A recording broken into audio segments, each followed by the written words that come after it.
மடந்தைமார்களில் திலதமே, பெண்கள் எல்லாருக்கும் திலகம் போல சிறந்து விளங்குகிற பெண்ணே. மணி திலதமே, திலதம் திலகம் ரெண்டும் ஒன்று, ஒரே அர்த்தம். திலதமே மணி நிறம் திணிக்கல் தொடர்ந்த பாறையில் வேயினம் சொறி கதிர் முத்தம் இடந்து ஒருங்கு இடந்து இமைப்பன எக்கு இளம் செக்கர் படர்ந்த வானிடை தாரகை நிகழ்ப்பன பாறை. இப்போ வந்து அங்க ஒரு பாறை, அந்த காட்டுல அந்த மலையில ஒரு பாறை. அந்த பாறை எப்படி, என்ன பாறைனா மாணிக்க பாறை. மாணிக்கத்தை போன்ற நிறத்தை கொண்ட இல்ல மாணிக்க பாறைன்னே கூட வச்சுக்கலாம். அந்த பாறையில வேய் இனம் சொறி கதிர் முத்தம், மூங்கில், வேய்னா மூங்கில், மூங்கில்ல வந்து முத்து பிறக்கும்னு சொல்லுவாங்க. அந்த மூங்கில் வந்து முத்தை வந்து கொட்டி இருக்கு அந்த பாறையில.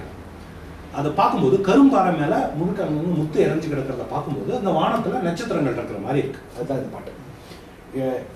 சொரிகதிர் முத்தம் இடந்து ஒருங்கு இடந்து இமைப்பன அங்க கிடக்கிறத அதை பார்க்கும்போது எக்கிளஞ்செக்கர் படர்ந்த வானிடை சிவந்த, இது ராத்திரி வானம் கிடையாது, சிவந்த வானம். ஏன்னா இது வந்து மாணிக்கப்பாறை.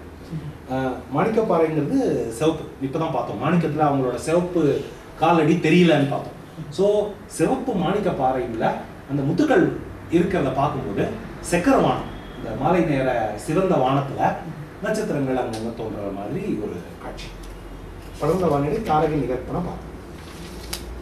புழுவு நுண் தொலை வேயினும் குறிநரம்பு எரிவுற்று எழுவு தன் தமிழ் யாழினும் இனிய சொற்கிளியே முழுவதும் மலர் விரிந்தன முறுக்கிடை மிடைந்த பழுவம் வெங்கடல் கதுவியது ஒப்பது பார். நுண்துளை குழுவு வே அப்படின்னா நுணுக்கமான துளைகளை கொண்ட மூங்கிலால் செய்யப்பட்ட புல்லாங்குழல். அந்த புல்லாங்குழலை விட குறி நரம்பு எரிவு உற்று எழுவு, நரம்பை கையால இப்படி தடவி இசை எழுப்பக்கூடிய அந்த யாழை விட இனிய சொல் கிளியே. இது வந்து குழலின் யாழ்ங்கிறது பாட்டு, அதே ஓமை அதே இதை பயன்படுத்தியிருக்காரு. அது ஒரு கிளியேன்னு ஒரு இது மட்டும் எக்ஸ்ட்ராவா இருக்கு. இது நடுவில் வந்து குறி நரம்பு எழுவு தன் தமிழ்னா யாழினும் இல்லை, தன் தமிழ், தன் தமிழ், தன் இங்க வந்து தமிழ்ங்கிறது இனிமைங்கிற அர்த்தத்தில் தான் வந்து மொழி. இங்கே தமிழ் வந்து இனிமைங்கிற அர்த்தம். ஆக்சுவலி நான் அதை தான் அண்டர்லைன் பண்ணியே வச்சிருக்கேன், தமிழ் இனியன். எனக்கு ஒரு டவுட் வந்து அது படிக்கும்போது அது வந்து இங்கே இனிமைங்கிற இனிமையான வயலின் இது யாழிசை, அதை விட இனிமையான குரலை கொண்ட கிளியே. முழுவதும் மலர் விரிந்தன முறுக்கு, முறுக்கு அப்படிங்கிற இந்த பலாசமரம், இந்த பலாசமரம் முழுக்க மலர்லாம் பூத்துடுச்சு, முட்டுகள் எல்லாம் மலர்ந்தாச்சு. முழுவதும் மலர் விரிந்தன முறுக்கு இடைமிழைந்த பழுவம், அந்த அந்த பலாச மரங்களுக்கு நடு, அந்த பலாச மரங்கள் நிறைய இருக்கிற அந்த சோலை, பழுவம்னா சோலை, அந்த சோலை வெண்கணல் கதுவியது ஒப்பது, பத்திட்டு எரியிற மாதிரி இருக்கும் அந்த சோலை. ஏன்னா அது அந்த பலாச மரம் வந்து தீ மாதிரி நிறம். அந்த பூ ஒரு மரத்தில் வந்து முழுக்க, ஒரு மரம் இல்லை அவ்வளோ மரம் இருக்கு, ஒரு 50 மரம் இருக்கு வரிசையா, 50 மரத்துலையும் எல்லாம் முழுக்க பூத்து இருக்கு அப்படின்னா பார்க்கும்போது தீப்பற்றி எரியிற மாதிரி இருக்கும். இது ஒரு ரொம்ப பிரபலமான இதுதான், உண்மைதான். தீப்பற்றி எரியிற மாதிரி இருக்கு, அப்படிப்பட்ட அந்த சோலையை பார் அப்படின்னு. இது வந்து எனக்கு ஒப்பிட்டு சொல்ற மாதிரி ஒரு இது வரணும்னா, இந்த செந்தமிழ் தேன்மொழியாள் பாட்டில் முதல்ல வந்து சில்லென்று பூத்த சிறுநெறிஞ்சி காட்டினேன்னு வரும். நான் வந்து கேட்டேன், அது என்ன சில்லென்று பூத்த அப்படின்னு கேட்டபோது அதுக்கு இவர் விளக்கம் சொன்னார், அருள் செல்வன் விளக்கம் சொன்னார். நெருஞ்சி பூ, நெருஞ்சில முள் இருக்கு, ஆனா பூ பூத்து இருக்கும்போது பார்த்தா அந்த சூழல் குளிர்ச்சியா இருக்கும். அது காற்று தராதான், but it creates that sense of freshness, ஆகும், ரொம்ப கூலாகும். அதனால தான் சில்லென்று பூத்த சிறுநெறிஞ்சி காட்டினிலே அப்படின்னு அந்த இதுக்கு பயன்படுத்திருக்காரு. இங்கே வந்து அதை பார்க்கும்போது நெருப்பு பத்தி எரிகிற மாதிரி ஒரு தோட்டம். நெருஞ்சி வந்து மஞ்சள் பூ, இது வந்து சிவப்பு, அதுக்கு நேரெதிரான. வளைகள் காந்தலில் பெய்தன அணைய கை மயில், அது வந்து சீதையோட கைக்கு வரணும். சீதையோட கை வந்து காந்தல் பூ மாதிரி இருக்கு, அதுல வளை போட்டது. ஒரு காந்தல் பூவுக்கு யாரோ வளையல் போட்டா அது எப்படி இருக்கும், அந்த மாதிரி கையை கொண்ட மயிலே. தொலை கூடாது, தொலைகொள் தாழ்த்தடக்கை இருக்கு. அதான் தொலைகொள் தான் நான் இங்கே வரிய விட்டேன். தொலைகொள் தாழ் தடக்கை எனும் துருக்கியில் தூக்கி அளவில் மூப்பினர் அருந்தவர்க்கு அருவி நீர் கொணர்ந்து கடப மால்கறி குண்டிகை சொறிவென காண. அதாவது இந்த மலையில் இருக்கிற யானைகள்லாம் என்ன பண்ணுது, அங்கே இருக்கிற ரிஷிகளுக்கெல்லாம் ஹெல்ப் பண்ண நினைக்கிறது. அவங்க வந்து ஆறுக்கு போய் அந்த பாத்திரத்தில் வந்து தண்ணி எடுத்துகிட்டு வரதுக்கு பதிலாக அது வந்து தண்ணியை உறிஞ்சி தன்னுடைய தொலைவுள்ள கையில உறிஞ்சி கொண்டு வந்து அவங்களோட குண்டிகைகளை நிரப்பும் கொஞ்சம் கொஞ்சம். அதாவது தொலைகொள் தாழ் தடக்கை, துளையுடைய தாழ்ந்திருக்கிற பெரிய கை தும்பி, கை எனும் துருத்தி அப்படிங்கிற அந்த பை, தோல் பை, துருத்தினா பை, துருத்தின்னு அந்த இதுல கொல்லன் இதுல யூஸ் பண்ணுவாங்க. தோல் பை தான் அது, எப்படி எப்படி அமுக்குவாங்க அந்த காற்று இது பண்றதுக்காக, அது தோல் பை தான். இங்க வந்து தும்பிக்கைய வந்து துருத்திக்கு அது ஒரு தோல் பை தானே, அது வாட்டரை நிரப்பி எடுத்துட்டு வரதுனால அந்த தோல் பைய துருத்தியில் தூக்கி அது தண்ணியை எடுத்து அளவில் மூப்பினர். ரொம்ப வயதான ரிஷிகள், அவங்களால அவ்வளோ தூரம் போய் தண்ணி பிடிச்சிட்டு வர முடியாதுன்னு சொல்லி அருந்தவருக்கு அருவி நீர் கொணர்ந்து களப மால்கறி குண்டிகை சொறினார். அவங்களுடைய அந்த பாத்திரங்கள்ல யானைகள் ஆணி கொண்டு வந்து அதை வந்து ரொம்ப அழகான காட்சி. அதான் நானும் பார்க்குறேன். களபமா பெரிய யானைன்னு அர்த்தம் போல இருக்கு. களப கரினா அப்படிதான் போட்டுருக்காங்க. பெரிய யானை குட்டிகள்னு வேற இருக்கு. களபம்னா 30 வயதான யானை கன்றம். அடுத்த பக்கத்துல குழந்தைக்கு வந்து களபம் இங்க 30 வயதுன்னு போட்டிருக்கேன். ஒருவேளை யானையில 30 வயது குழந்தை தானே. கதாதாபா அப்படின்னு சொல்லிட்டு அப்படி ஒரு பேர் ஒன்று. சௌந்தரியதகரிதா இது சொன்ன கதாதாபா அப்படின்னு சொல்லிட்டு நான் பார்த்து பேர் கொடுத்தோம். கதாதாபம்னாக்க அந்த சந்தனம், இது கதாதாபம்னாக்க ஒரு மழலை மொழி பேசுற அப்படிங்கிறது சின்ன இங்க அந்த அர்த்தம் தான். களபம்க்கு வந்து இங்க குட்டி, யானை குட்டிங்கிற அர்த்தம் தான் போட்டிருக்காங்க. நிறைய அர்த்தம் களபத்துக்கு. ஒண்ணு சந்தனம். ஆமா ஒரு பாட்டு ஒரு களபம் சந்தனம் கேள்விப்பட்டிருக்கேன். ரொம்ப பிரபலமான இதுதான். ஒரு பாட்டு ஏதாவது 2 பேரும் பேசிட்டு இருப்பாங்க, 2 புலவர்கள். அப்போ இந்த களபம்ங்கிறது யானைக்கு வரும், ஆனா இது சொல்றது அங்க சந்தனம் சொல்லி. ஓகே, ஒரு இது மாதிரி. அடுத்த பாட்டு வந்து வடுகின் மாவகிர் இவை என பொலிந்த கண் மயிலே. மாவடு, மாவட நடுவில் பிளந்தா எப்படி இருக்கும் அந்த மாதிரி கண்களை உடைய மயிலே. இடுகு கண்ணினர் ஒரு பட்டி செய்தியை போன படலத்திலே அப்படிதான் சொன்னது. ஏகப்பட்ட இடுகு கண்ணீரர் இடலுறு மூப்பினர் ஏக நெடுகு பூனல் வான் நீட்டின உருகுரு நெஞ்ச கடுவன் மாதவருக்கு அருநெறி காட்டுவதாங்க. போன பாட்டில் வந்து யானை வந்து ரிஷிகளுக்கு உதவிச்சு, இந்த பாட்டில் குரங்கு உதவி பண்ணுது. என்ன உதவி பண்ணுதுன்னா, நெடுகு கூணல் வால் நீட்டின, நீ கூணி குறுகி இருக்கிற நீண்ட வாளை கொண்ட உருகுரு நெஞ்சம் கடுவன், அன்புடைய மனத்தை கொண்ட கடுவன் ஆண் குரங்குகள் என்ன பண்ணுதுன்னா, இடுகு கண்ணினர் இடரூர் மூப்பினர் மாதவர். இவங்களும் வயசான ரிஷிகள் தான். கண்ணு இடுக்கி பார்க்குறாங்க, வழி தெரியல. ரொம்ப வயசானவங்க, எவ்வளோ கண்ணை இடுக்கி பார்த்தும் வழி தெரியல. அவங்களுக்கு கடுவன் மாதவருக்கு அருநெறி காட்டுவான். இதோ இதுதான் வழி, வாங்க அப்படின்னு சொல்லி கூட்டிட்டு போகிறோம். இடுகு கண்ணினர் இடரூர் மூப்பினர். ரொம்ப அழகா இருக்கு. நீங்க படிக்கணும். நீங்க பாந்தல் தேர் இவை வழிபட பரந்த பேர் அல்குல் ஏந்து நூல் அணி மார்பினர் ஆகுதிக்கு இணைய கூந்தல் மெம்மயில் குறுகின நெடுஞ்சிலை கோடி காந்து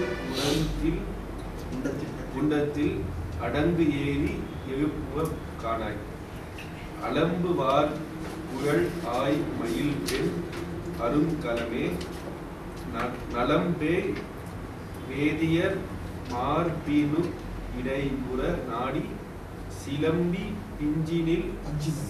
பஞ்சினில் சிங்கு அறை தெரிந்த நூல் தேமாம் பழம்பெய் மந்திகள் உடன் வந்து கொடுப்பன பாராய் தெரிவி மார்க்கு ஒரு கட்டளை எனச் செய்த திருவே பெரிய மாக்கனி பலாக்கனி பிறங்கிய வாழை அரிய மாக்கனி கடுவின்கள் அன்பு கொண்டு அளிப்ப கரியமா குழங்கு அகழ்தன கொண்டவன காணாய் ஐவன குரல் ஏனலின் கதிர் இருந்து அவரை மெய் வடங்குரு பெய் இளம் ஈன்ற நெல் அரிசி போய் பணக்கிய மாதவிர் புரை தொறும் புகுந்து உன் கை வனத்த வாய் கிள்ளை தந்து அளிப்பன காணாய் இடிகொள் வேழ்த்தை எரின் தொடும் எடுத்து உடன் விழுங்கும் கடிய மாசுனம் கற்று அறிந்தவர் என அடங்கி சடை சொல் சென்னிய தாழ்வு இளந்தம் மிதித்து ஏற படிக்கலாம் என தாழ் வரை கிடப்பன பாராய். இன்னும் இருக்கு 10 பாட்டு பாருங்க. 38 பாட்டு வரைக்கும் இருக்கு பாருங்க. இந்த பாட்டு தான் ஜடாயு கோட் பண்ணிருந்தாரு. பாந்த தேரிவை வழிபட ஜடாயு சொல்லியிருந்தாரு. சித்திரக்கூட பாடல் இந்த பாட்டு தான் நினைக்கிறேன். ஜடாயு வந்து தப்பா நினைச்சிட்டாரு. நாம போன தடவை முடிச்ச படம்லாம் இதுன்னு நினைச்சிட்டாரு. இதுல இன்ஃபேக்ட் இந்த படத்தோட 2வது பகுதி வந்து லட்சுமணன் வந்து குடில் அமைக்கிறார். அதுதான் அந்த 2வது பகுதி ரொம்ப அழகா இருக்கும். அடுத்து பாந்தள் தேர் இவை படிபட பரந்த பேர் அல்குள் ஏந்து நூல் அணிமார்பினர் ஆகுதிக்கு ஏந்த கூந்தல் மென்மையில் குறுகின நெடுஞ்சிறை கோலி காந்து குண்டலத்தில் அடங்கு எரி எழுப்புவ காணும். பாந்தள் அது ஒரு பாம்பு, பாம்போட படம், பாம்பு எடுக்கிற அந்த படம் இந்த பகுதி. தேர் தட்டு இவை வழிபட, பொதுவா இதையெல்லாம் பெண்களோட இடைக்கு ஓமையா சொல்லுவாங்க. இங்க அல்குள்ங்கிறது இடை. அந்த ஓமையெல்லாம் உனக்கு பொருந்தாது, நீ அதெல்லாம் விட அழகான அந்த ஓமையெல்லாம் உனக்கு பொருந்தாது. அப்படிப்பட்ட அல்குலை உடைய, அப்படிப்பட்ட இடையை உடைய சீதையே ஏந்து நூல் அணி மார்பினர், மார்பில நூல் அணிஞ்சிருக்கிற வேதியர்கள் அவங்க அந்தணர்கள் ஆகுதிக்கு ஏந்த, அவர்கள் ஹோமம் செய்யறதுக்கு அந்த அதுக்கு ஏற்ற கூந்தல் மென்மையில் குறுகின, கொஞ்சம் மாறி வருது, கூந்தல் மென்மையில் தோகையை கொண்ட மெல்லிய மயில்கள் குறுகின நெருங்கி என்ன பண்ணதுன்னா, அது மயில்கள் என்ன பண்ணது மொத்தமா சேர்ந்து தங்களுடைய சிறகை ஆட்டி அந்த ஹோமத்தை வந்து நல்லா எரிய விசிறி. ஏந்த நூலணி மார்பினர் ஆகுதிக்கு ஏந்த கூந்தல் மென்மையில் குறுகின நெடுஞ்சிறை கோலி நீண்ட அந்த சிறகுகளை எடுத்து கோலினா பிரித்து காந்து குண்டலத்தில் அடங்கு எரி, அந்த குண்டலத்துல இருக்கிற அந்த நெருப்பு எழுப்புவ காணும். இதை விசிறி விடுறது மூலமா அதை வந்து தொகையை அப்படி ஆட்டி அதை வந்து விசிறி விடும். ஒவ்வொன்றும் ஒவ்வொரு இந்த ரிஷிகளுக்கு ஒவ்வொரு பறவை ஒவ்வொரு விலங்கு எப்படி உதவி பண்ணுதுன்ற மாதிரி இந்த சீரிஸ் வந்துட்டு. ஸோ அப்போ அந்த காலத்துல வந்து மனுஷங்களும் மிருகங்களும் நட்போட அந்த காலத்துல அதனாலதான் வந்து ராமரால குரங்குகளோட கரெக்ட் ரொம்ப வேலிட் பண்ணு. ஏன்னா யானை வந்து தண்ணி எடுத்துட்டு வந்து ரிஷிக்கு கொடுக்க முடியும்னா குரங்கு போய் சண்டை போட்டு ராமருக்கு உதவி பண்ண முடியும். அலம்பு வார்குழல் ஆய்மையில் பெண் அருங்கலமை, அலம்பு அசைகிற நீண்ட கூந்தலை கொண்ட ஆய்மையில், ஆய்னா ஆராய்ச்சி, ஆய்தல், ஆய்வு, அந்த இல்லை இங்க வந்து ஆய்வு வந்து அழகிய ஆய்மையில்னா அழகிய மயில், அழகிய மயில் போன்ற சாயலை கொண்ட பெண் அருங்கலமை, அருமையான ஒரு ஆபரணத்தை போன்று விளங்குகிற பெண்ணே. நலம்பை வேதியர் மார்பினுக்கு இயைவுற நாடி, நல்ல நன்மை செய்யக்கூடிய அந்தணர்கள் அவர்களுடைய மார்பில் அவங்க அணிஞ்சிக்கக்கூடிய அந்த பூணுக்கு அதுக்கு பொருத்தமான பஞ்ச யார் தேடி கொண்டு வந்து கொடுக்குறாங்கன்னா, நாடி இயைவுற நாடி சிலம்பி பஞ்சின்னு, அதாவது அது ஒரு வகையான பஞ்சு போல இருக்கு. பட்டு பூச்சிக்கூடு பருத்தி பஞ்சு என்ற இவற்றின் என்று சிக்கில்லாதபடி ஆராய்ந்து புணர்ந்த நூல், அந்த பஞ்சுகள் எல்லாம் அலசி ஆராய்ஞ்சு நல்ல பெஸ்ட் நூல் எது பூணல் செய்யறதுக்கு அப்படின்னு சொல்லிட்டு கண்டுபிடிச்சு தெரிந்த நூல், தேர்ந்தெடுத்த நூல் தேமாம் பலம்பை மந்திகளுடன் வந்து கொடுப்பன பாரு.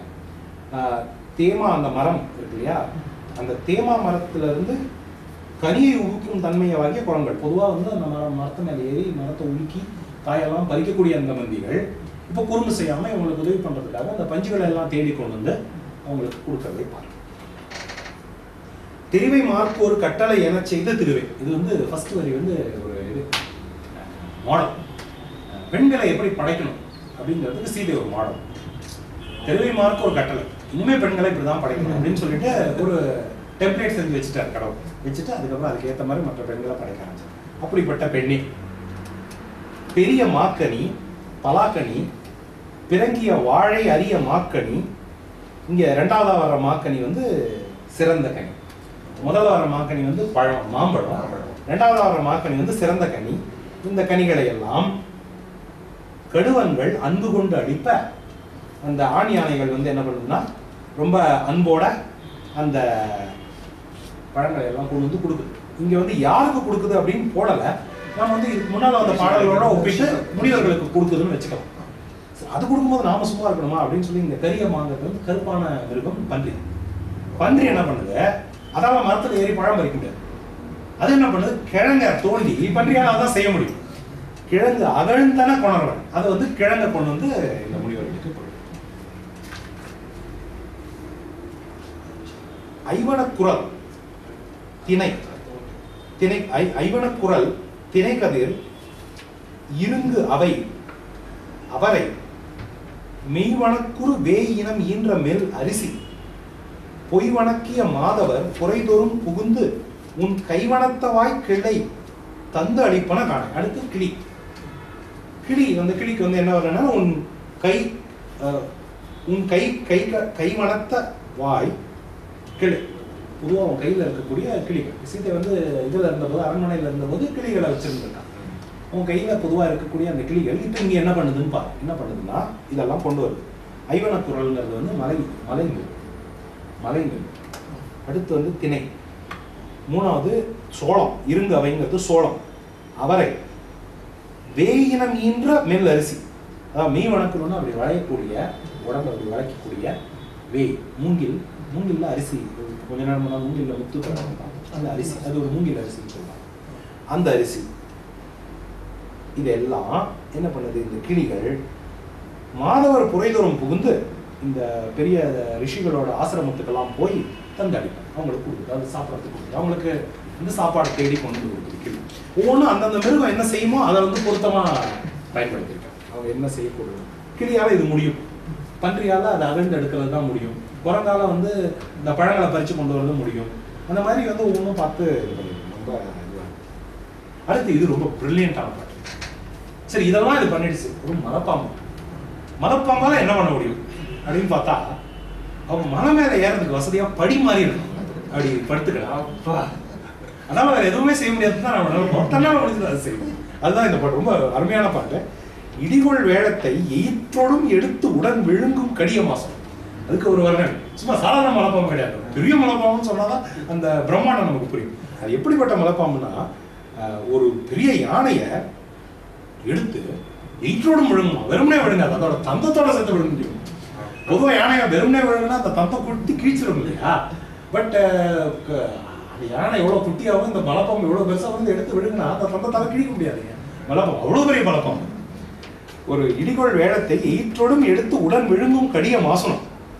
அது எப்படி அடங்கிச்சுன்னா கற்றறிந்தவர் என்ன அடங்கி, படித்தவங்க வந்து எப்படி அடங்கி போவாங்களோ அந்த மாதிரி அடங்கி என்ன பண்ணுது, சடைகோள் சென்னியர் தாழ்விலர் தா மிதித்து ஏற படிகளாம் என தாழ்வரை கிடக்கலாம் பாரு. அவங்க தன்னை மிதிச்சு போட்டோம் அப்படின்னு சொல்லிட்டு அப்படி அடங்கி அப்படி கிடக்கலாம் பாரு. பொதுவாக என்னன்னா அது காட்டில் வந்து நல்லவங்க இருக்கிற இடத்துல வந்து அது ரிஷிகள் இருக்கிற இடத்துல வந்து அங்கே இருக்கிற மிருகங்கள் அந்த தன்மையை அடைஞ்சிடும். அந்த தன்மையை இது நம்ம ஜெண்டல ரிஷிகள்ங்கிறதோட நம்ம ஜெண்டல இப்போ கூட சொல்லுவாங்க நல்லவங்க தான் வேவ்ஸ் வரும், பிளஸ் அவர் சொன்ன மாதிரி மனிதர்களும் விலங்குகளும் ஏந்து வாழ்ற ஒரு வாழ்வு. பிளஸ் குறிஞ்சினும் அப்படிதான் இருந்தாகும். அது காடு. நிச்சயமா நீங்க வந்து அங்க இருக்கிற மிருகங்களையோ பறவைகளையோ விரட்டிட்டு வாழ முடியாது. குறிஞ்சி நிலத்துல மனிதர்கள் இருந்திருக்காங்க. நம்ம இவ்வளவு இது பாக்குறோம். அவங்க என்ன ஒரே ஒரு இது என்னன்னா இதெல்லாம் ரிஷிகள்னு சொல்றாங்க. நம்ம வந்து நார்மல் ஒரு கொடிச்சியரோ ஒரு குன்றவர் அப்படின்னு வரவங்க அவங்க எல்லாமும் மிருகங்களோட சேர்ந்தா வாழ்ந்துருப்பாங்க. அந்த மாதிரி நம்ம இது பண்ணிக்கிறது. அசும்பு பாய்வரை அருந்தவம் முடித்தவர் துணைக்கண் தசும்பு வேய்ந்தவர் ஒத்தவர் தமக்கு விண் தருவான் விசும்பு தூர்ப்பனாம் என வெயிலுக விளங்கும் பசும்பொன் மானங்கள் போவன வருவன பாராய். இணைய யாவையும் ஏந்திழைக்கு இயம்பினன் காட்டி. ஒரு நிமிஷம், இதுல ரெண்டு பாட்டு எக்ஸ்ட்ரா நெய்கொள் நீருண்டு நெருப்புண்டு நீண்டமை நிலைத்த வைகொள் வேலன காலனும் மறுகுறும் கண்ணாய் மெய்கண் நோகின்ற பிடிகளை விரும்பிய வேழம் கைகள் நோகில தாங்கின நிற்பன காணாய். விடங்கொள் நோக்கினின் இடையினை மின்னன விருவி படங்கொள் நாகங்கள் முழைபுக பதைப்பன வாராய். மடங்கள் ஆளிகள் எனக் கொடு மழையினம் முழங்க கடங்கொள் கார்மத கைமலை இரிவன காணாய். இணைய யாவையும் ஏந்திழைக்கு இயம்பினன் காட்டி அணைய மால்வரை அருந்தவர் எதிர்வர வணங்கி வினையின் நீங்கிய வேதியர் விருந்தினானான் மனையில் மெய்யனும் மாதவம் புரிந்தவன் மைந்தன். மாரியல் உதயமாம் துளப வானவன் மேவிய பகையிருள் அவுணர் வீந்துக காவியல் குடவரை கால நேமிமேல் ஏவிய திகிரி போல் இரவி ஏகினான். இது வந்து ஃபைனல் டச்சஸ். இன்னும் 2-3 பாட்டு. அசும்பு பாய்வரை அருந்தவ முடித்தவர் துணைக்கண் தசும்பு வேய்ந்தவர் ஒத்தவர் தமக்கு விண் தருவான் விசும்பு தூர்ப்பனவாம் என வெயிலுக விளங்கும் பசும்பொன் மானங்கள் போவன வருவன பாரு. இது வந்து பிஸியான ஏர்போர்ட்டை வந்து கம்பெனி. இந்த மாணவர்கள்லாம் இங்கே வராங்கன்னா அவங்க வந்து தங்களுடைய விமானங்களில் தான் வந்தாங்க. எங்கே பார்த்தாலும் அவருடைய விமானம் போயிட்டு வந்துட்டு இருக்கு. அது வந்து இது பாருங்க, விசும்பு தூர்ப்பனங்கிற போடுறாங்க. வானத்தையே வந்து நிறச்சிச்சு அந்த விமானங்கள், அப்படி போயிட்டு வந்துட்டு இருக்கு. அந்த காட்சியோட அசும்பு பாய் வரைனா மலை. அசும்புங்கிறது வந்து ஊற்று, தண்ணீர் ஊற்று பாய்கின்ற இந்த மலை. இந்த மலையில அருந்தவம் முடித்தவர், இந்த மலையில இருந்து ஒரு அரிய தவத்தை செய்து முடித்தவர்கள் துணைக்கண் தசும்பு வேய்ந்தவர் ஒத்தவர் தமக்கு. அதாவது துணைக்கண் அப்படின்னா 2 கண், எப்பவும் கண் ஒன்னா துணையா இருக்கிறதுனால துணைக்கண்.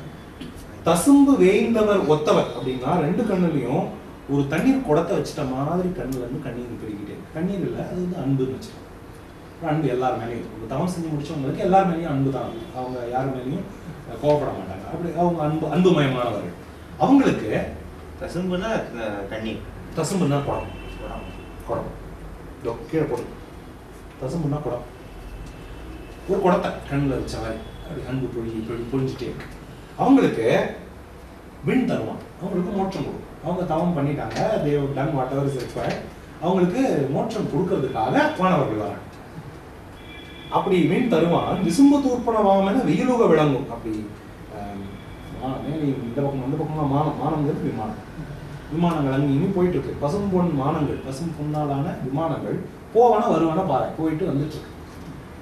அது அப்படி போயிட்டு வந்துட்டு இருக்கிறதுனால என்ன ஆகுதான், வெயில் உகன்னா தாழ்ந்து போகும். வெயில் வந்து அப்படி எல்லா விமானம் போல பறந்துட்டே இருந்தா கீழே இது வராது இல்லையா, சூரிய வெளிச்சம் இல்லை. மலை மேலே இயல்பாகவே வெப்பநிலை கம்மியாக இருக்கும். அதுக்கு இது ஒரு காரணமா. அத்தனை பேர் அந்த இந்த போவன வருவனை படிக்கும் போதெல்லாம் வந்து எனக்கு வந்து இந்த போக்குவரத்துங்கிற வார்த்தை வந்து ஞாபகம் ரொம்ப அருமையான வார்த்தை. போக்குவரத்து, டிராஃபிக்கை வந்து இது பண்ண டிஸ்கிரைப் பண்ணுறதுக்கு வாகனங்கள் போகிறதும் வரதும் அப்படிங்கிற அந்த அர்த்தம் வந்து ரொம்ப அழகான சொல். அதே மாதிரி மானம்ங்கிறது பழந்தமிழ் சொல்.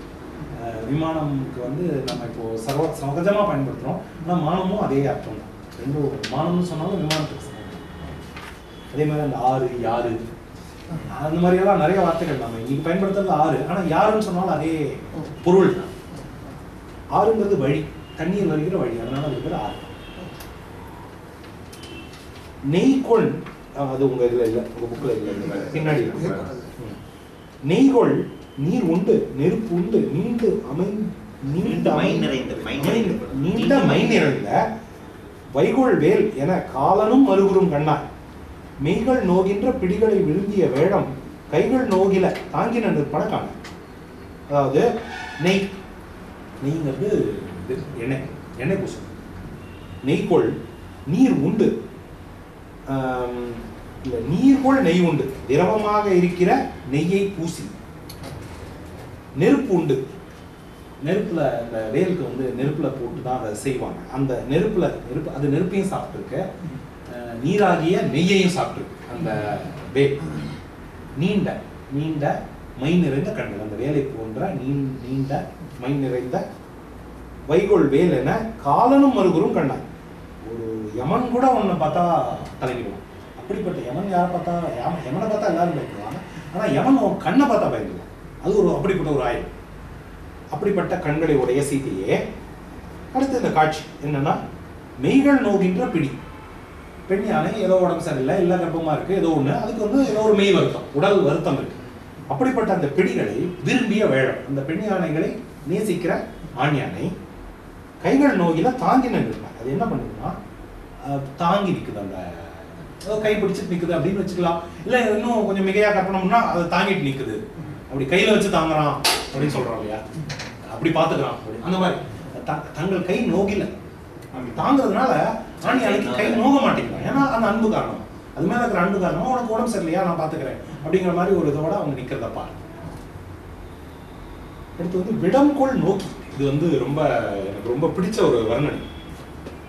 விஷம் போன்ற பார்வையை கொண்டவள். நோக்கினா நோக்கம் கொண்டவள், நோக்கம் பார்வை. விடம்கொள் நோக்கி, அது வந்து சீதைக்கு வர்ணனை. விஷம் மாதிரி கண்ணை உடைய சீதையே, நீ இடையினை மின்னென வெறுவி. உன்னோட இடை வந்து மின்னல் மாதிரி இருக்கு. அதை பார்த்து படங்கொள் நாகங்கள் முளைப்புக பதைப்பன பாரு. இந்த படம் எடுத்து ஆடிட்டு இருந்த பாம்பு உன்னோட இடையை பார்த்து ஐயோ மின்னலுக்கு பயப்படும் பாம்பு, மின்னல் வந்துச்சு அப்படின்னு சொல்லிட்டு சுத்துல போய் படுத்துக்குது. பதைப்பன அப்படி துடிக்குது, குத்துக்குள்ள போயிடணும் அப்படின்னு துடிக்குது. மின்னல் வந்துச்சுன்னு சொல்லி. அப்புறம் இன்னொரு பக்கம் கடங்கார் மடங்கல் ஆளிகள் என கொடுமழை இனம் முழங்க கடங்கொள் கார்மத கைமலை இரிவன காண. அதாவது கடம் கார் மதல் கொள் கைமலைங்கிறது வந்து யானை. கைமலைங்கிறது யானை, கையை உடைய மலை போன்ற உருவத்தை கொண்ட யானை. அது மதம் கடம்ங்கிறது கடம் வந்து கண்ணம். கடம் வந்து கண்ணம். அதுல வந்து மதம் பொழிஞ்சிட்டு இருக்கு. கைமலை தான் யானை, கைமலை. அந்த யானை என்ன பண்ணுன்னா, அந்த யானை இருக்கு, மழையினம் முழங்க, மேல வந்து மேகங்கள் கர்ஜனை பண்ணுது, இடி. அந்த இடியை கேட்டு மடங்கள் ஆழி எனக்கு கொண்டு ஐயோ சின்னம் வந்துருச்சுன்ட்டு அது பயப்படுது. பாம்பு வந்து சீதையோட இடையை பார்த்து மின்னல் நினைச்சு ஓடி போயிடும். நிஜமான இடி, இது வந்து பொய் மின்னல், அங்க நிஜமான இடி ஒலிக்க அதை வந்து சிங்கத்தோட கர்ஜனை அப்படின்னு நினைச்சு பாம்பு பயந்து, யானை பயந்து இரிவன். இரிதல்னா ஓடுதல், அங்க இங்கேயும் என்ன பண்றோம்னு தெரியாம ஓடுறது. இந்த வார்த்தை வந்து மலையாளத்துல இப்பவும் பயன்படுத்துறாங்க. இரிகிறது அப்படின்னு சொல்லி இரி அப்படின்னு சொல்றாங்க. அது இரின்னா இரு அப்படின்னு நாம தமிழ்ல இரின்னு சொல்றோம். இது இரிதல்ங்கிற அர்த்தத்துல எனக்கு கரெக்டான வார்த்தை தெரியல, அவங்க பேசும்போது கேட்டிருக்கேன். பட் பிரியறதுக்கு வந்து இரின்னு ஒரு இது இருக்கா, நான் சொல்லி கேட்டிருக்கேன், எனக்கு கரெக்டா என்ன வார்த்தைன்னு தெரியல. இல்ல இரின்னு வர மாதிரி வேற ஏதாவது வார்த்தை இருக்கா, அங்கேயும் இங்கேயும் திரியறதுக்கு? குழந்தைங்க அங்கேயும் அப்படி ஓடினா அதை சொல்ற மாதிரி ஏதாவது வார்த்தை இருக்கா தெரியல. மேபி நான் கேட்டது தப்பா இருக்கலாம். இதோட இந்த காட்சிகள் முடியுது. 39வது பாட்டு வந்து சம்மரைசேஷன். இணைய யாவையும் ஏந்திழைக்கு இயம்பின. இந்த காட்சிகள் எல்லாத்தையும் ஏந்திழையாகிய சீதைக்கு ஏந்து இழைனா ஏந்து இழை, நகைகளை அணிந்திருக்கிற பெண் அப்படின்னு அர்த்தம். ஏந்திழைனா அது அர்த்தம். ஏந்திழைக்கு எல்லாத்தையும் காட்டிட்டு அணைய மால்வரை அருந்தவர் எதிர்வர அந்த மலையில வசிக்கக்கூடிய அரிய தவசிகள் எதிர்க்க வராங்க. வணங்கி அவர்களை வணங்கி வினையின் நீங்கிய வேதியர் விருந்தினான். வினை எதுவும் இல்லாத, குற்றம் எதுவும் இல்லாத அந்த வேதியர்களுடைய விருந்தினான். அது யாரு? யார் அப்படி ஆனவன்? மனையின் மெய் எனும் மாதவம் புரிந்தவன் மைந்தன். அதாவது மனை வந்து இல்லறத்துல இருந்தபடியே உண்மை அப்படிங்கிற பெரிய தவத்தை செய்த தசரதனுடைய மகன். அது வந்து தசரதன் வந்து இது எடுக்கல, துறவரம் கொள்ளல், அதுக்குள்ள இறந்து போயிட்டான். அதனால அவனை வந்து புகழும்போது அது வந்து ஒரு கம்ப்ளீட் லைஃப் இல்லை இல்லையா, அது ஒரு கட்டம், லைஃப்ல ஒரு கட்டம். துறவரம்ங்கிறது ஒரு கட்டத்துல வாழ்ந்திருக்கணும் தசரதன், அதை அவன் செய்யலை.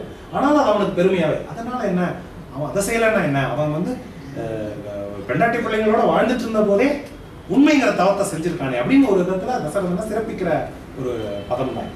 அப்படிப்பட்டவனுடைய மகன் அவங்களுடைய விருந்தினர் ஆகும். அடுத்து வந்து சூரிய அஸ்தமம். மா இயல்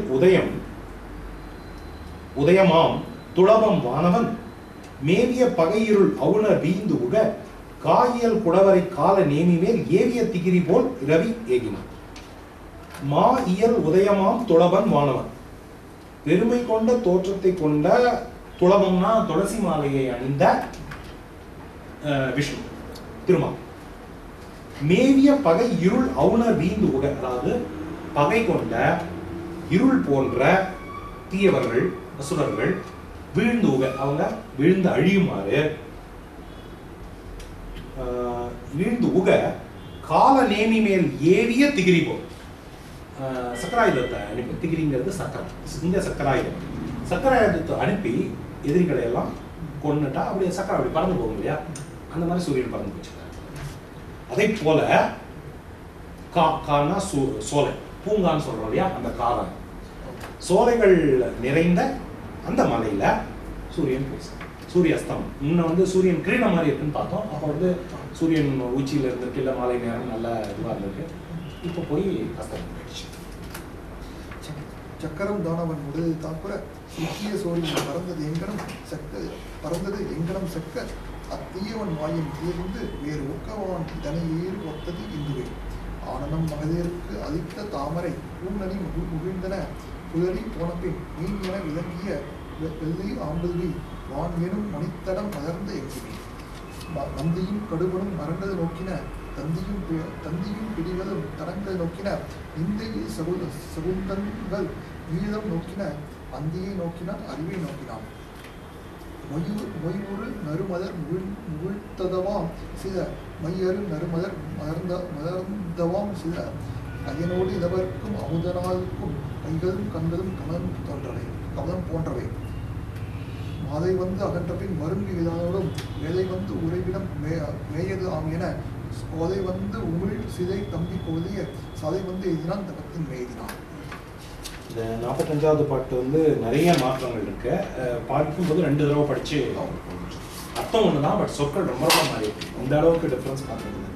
ஓகே, இது வந்து முந்தின பாட்டோட தொடர்ச்சி. முந்தின பாட்டுல சூரியன் போய் அங்க போயிட்டான். அதுக்கு என்ன வரேன்னு சொன்னாங்க, சக்கராயுதம் பறந்து போச்சு. அப்படி சக்கராயுதம் பறந்து போய் அந்த அசுரனை வெட்டிடுச்சு. என்ன ஆகும், ரத்தம் எங்கும் பரவும். அதுதான் சக்கரவான். அரக்க என்ன பண்ணுவான், கீழே விழுவான். கீழே விழும்போது அவனுடைய போற பல் மட்டும் அப்படி நீட்டிட்டு தெரியும். அதுதான் வந்து நிலா. அதுதான் இந்த பாட்டோட வரலாறு. சக்கரம் தான் அவன் உடலில் தாக்குற, சக்கரம் போய் அவனோட உடல்ல தாக்க எக்கிய சோரின்னா ரத்தம் சொரிவதால் சொரி ரத்தம் சொரிதல்னு சொல்றோம் இல்லையா, அது ஒரு, அதனால அது பேர் சோரி. அப்படி சோரி பறந்தது எங்கனும் செக்கர். அப்படி அந்த ரத்தம் எல்லா இடத்துலையும் பறந்த மாதிரி அந்த செவ்வானம் இருக்கு. அத்தீயவன் வாயில் தீர்ந்து போய் உக்க வான் தனி எயிறு ஒத்தது இந்துவே. இந்துங்கிறது நிலா. நிலா எப்படி இருந்ததுன்னா அந்த தீயவனுடைய வாயில இருந்து அப்படி வெளிப்பட்டு அப்படி நிற்கிற எயிறு, ஒரு கோர அந்த பல், வளைந்த பல் மாதிரி அந்த திரைமலா. ஆனன மகளிருக்கு அடித்த தாமரை பூநனி முகிழ்த்தன புலரி போனபின் மீனென விளங்கிய வெள்ளி ஆம்பல் வி வானன மணித்தனம் மலர்ந்தது எங்குமே. அடுத்து வந்து இது அந்த இடத்தோட வர்ணனை, தொடர்ந்து அந்த காட்சிகளை வர்ணிச்சுட்டு புலரி போனபின் சூரியன் போயிடுச்சு, மறைஞ்சு போச்சு. அப்படி போனப்புறம் மகளிருக்கு ஆனனம் அளித்த தாமரை பூ நனி முகிழ்ந்தார். பெண்களுடைய முகப்பொலிவை போன்ற அழகை கொண்ட அந்த தாமரை மலர்கள் குவிந்து கொண்டார். ஆனனம்ங்கிறது முகம், ஆனனம்ங்கிறது முகப்பொலிவு.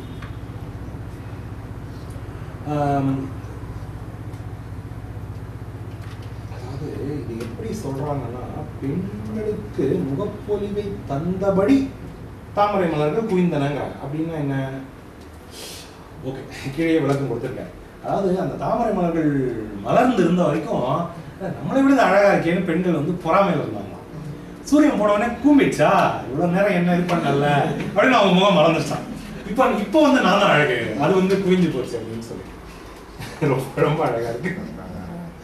ஆனனம் மகளிருக்கு அளித்த தாமரை பூநனி முகிழ்ந்தார், அதெல்லாம் குவிஞ்சு போச்சு. வான் என மணித்தடம், வானத்தை போல இருக்கிற ஒரு தடம், தடம் நீர் தடம். அதுல எங்கும் மலர்ந்த வெள்ளி ஆம்பல். ஆம்பல் மலர் என்ன பண்ணும்? சந்திரன் வந்தா மலர். அது வந்து என்ன பண்ணும்? அதெல்லாம் பார்க்கும்போது நட்சத்திரம் மாதிரி. அதெல்லாம் இப்போ வந்து புதுசா மலர்ந்து இருக்க நட்சத்திரங்கள். வீங்கிறது வந்து மலர்தல்ல.